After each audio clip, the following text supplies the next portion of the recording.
July 2015, a courtroom in Ciudad Real, 2 hours south of Madrid, opened sealed bids for an airport.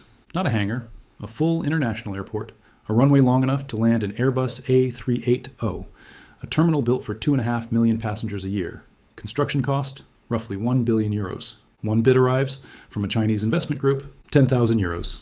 For a billion-euro airport, someone offered less than the price of a used Volkswagen. And the strangest part isn't the number.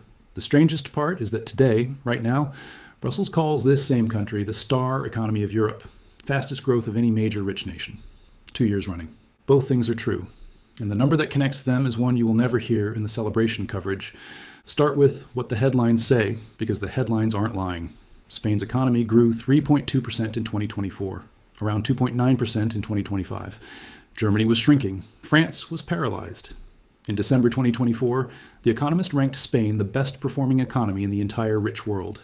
Champagne in Madrid, victory laps in Brussels. Now the other number, the one that sits underneath all of it like a body under floorboards.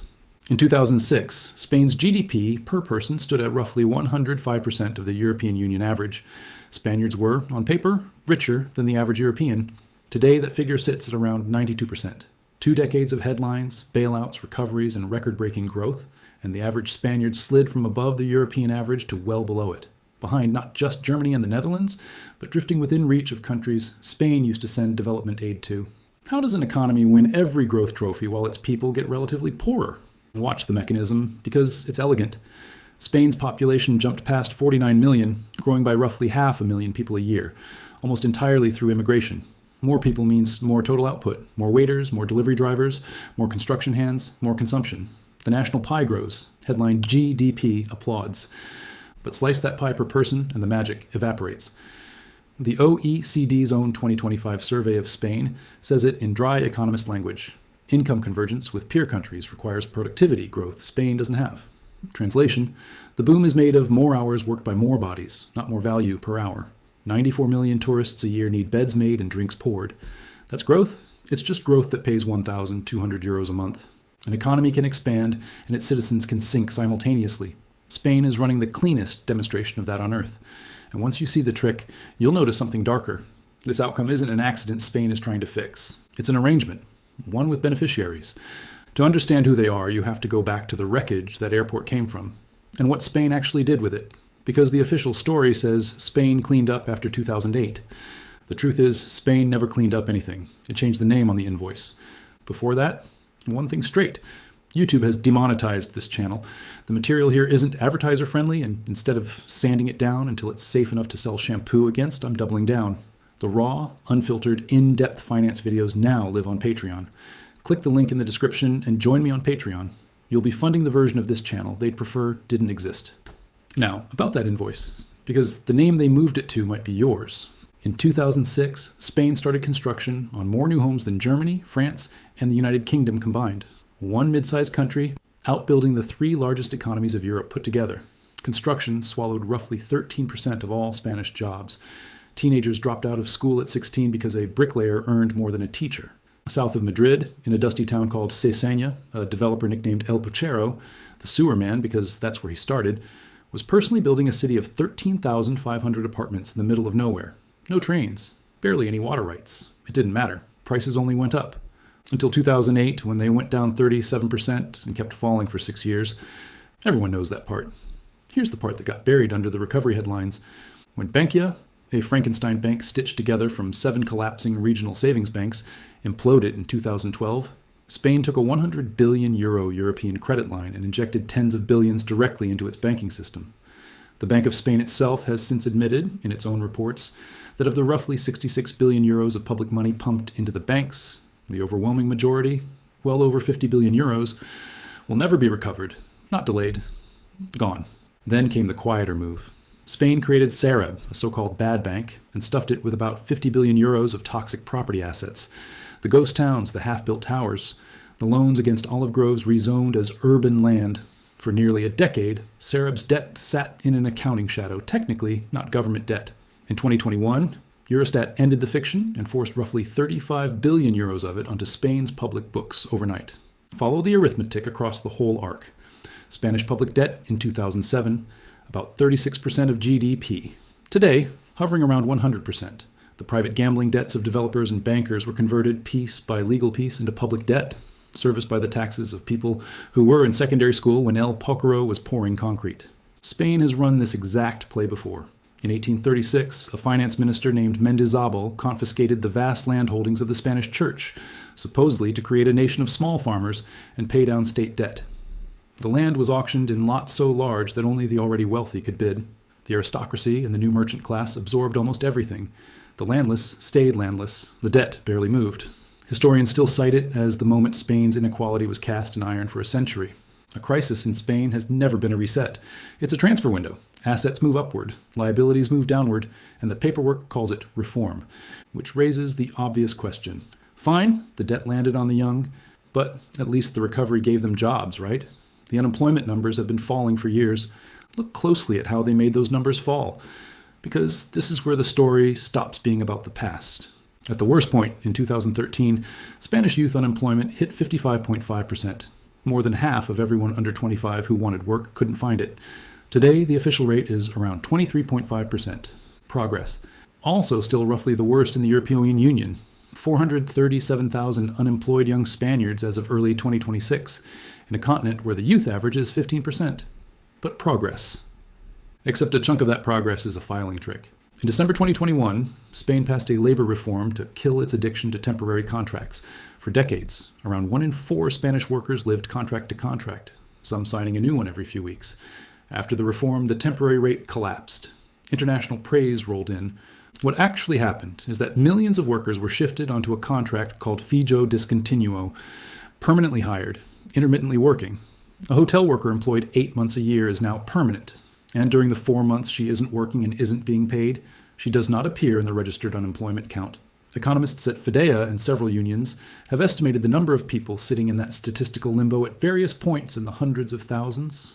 They exist. They have no income. Officially, they are neither working nor unemployed. They've simply been removed from the scoreboard. Now stack the rest of the picture for a Spaniard under 35.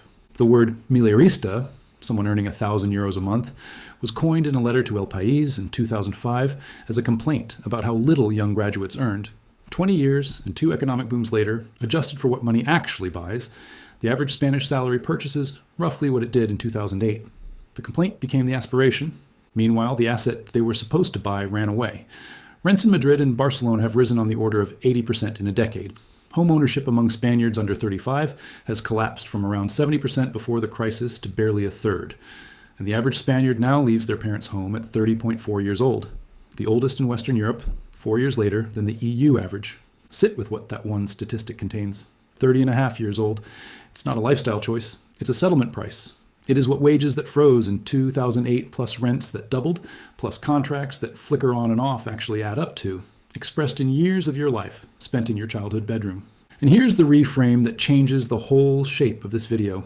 None of this is a malfunction the Spanish state is racing to repair, because the Spanish state has a client, and it isn't the 30-year-old in the bedroom. In March 2026, Spain's Social Security paid out its largest monthly pension bill in history, 14.3 billion euros. In 1 month. It has broken its own record so many consecutive months that Spanish newspapers now describe record-breaking as routine. Total pension spending hit 189.6 billion euros in 2025. It will pass 200 billion euros in 2026. The average retirement pension is now 1,568 euros a month, up 4.5% in a single year. Hold that number against this one. The most common salary in Spain, the modal wage, the one more workers earn than any other, works out to roughly 1,300 euros a month. Read those together. The average Spanish retiree is paid more for not working than the typical Spanish worker is paid for working. Not an outlier retiree, the average one. How is that sustained? By law, literally. In 2021, Spain legislated that pensions rise with inflation automatically, forever, no vote required. Spanish pensions replace about 80% of final salary. The second most generous ratio in Europe, behind only Greece, a sentence that should make anyone's blood run cold. And to fund it, workers now pay an extra levy called the intergenerational equity mechanism, rising to 0.9% of salary in 2026, which, by explicit design, generates 0 additional pension rights for the person paying it. The name is almost taunting. An equity mechanism whose function is to take from one generation with no claim in return. The demographic floor under this machine is dissolving in real time. Spain recorded 321,000 164 births in 2025 against 446,982 deaths. The 9th straight year the country buried more people than it delivered. Its fertility rate sits around 1.1 children per woman, second lowest in the EU behind Malta. And the enormous generation born between 1958 and 1977, Spain's baby boom, is walking into retirement right now, a wave that doesn't crest until the 2040s. Today, there are about 2.3 contributors per pensioner. The state already tops up the system with over 40 billion euros a year in transfers, borrowed money layered on top of that post-2008 debt pile we just traced. So why does no government touch it? This is the part that feels forbidden because it indicts arithmetic, not villains. Spain's median voter is old, owns property outright, and shows up to vote. The young are fewer. That's what a 1.1 fertility rate means. They rent, tens of thousands of the most qualified emigrate, and turnout among the rest sags in exact proportion to their disillusionment. In 2011, when pensioner voters were still a smaller bloc, Spain could raise the retirement age. Today, every party of every color arrives at the same calculation. Pension indexation is untouchable, and the shortfall gets loaded onto payroll taxes, contribution ceilings, up another 4% in 2026, and debt onto workers, every single time. This is why the growth model looks the way it does. A gerontocracy doesn't need its young to be productive. It needs them to be numerous and taxable. Mass immigration plus tourism jobs delivers exactly that. Millions of new contributors feeding the pension payroll at 1,200 euros a month. No productivity revolution required. The system isn't failing to serve young Spaniards. It was never pointed at them. That billion-euro airport sold for 10,000 euros wasn't an aberration. It was the model in miniature. Build with borrowed money, socialize the loss, index the benefits, bill the kids. Ciudad Real just did it fast enough to see. So Spain is poorer than you think, but not the way you thought. The poverty isn't in the growth numbers. Those are real and they are excellent.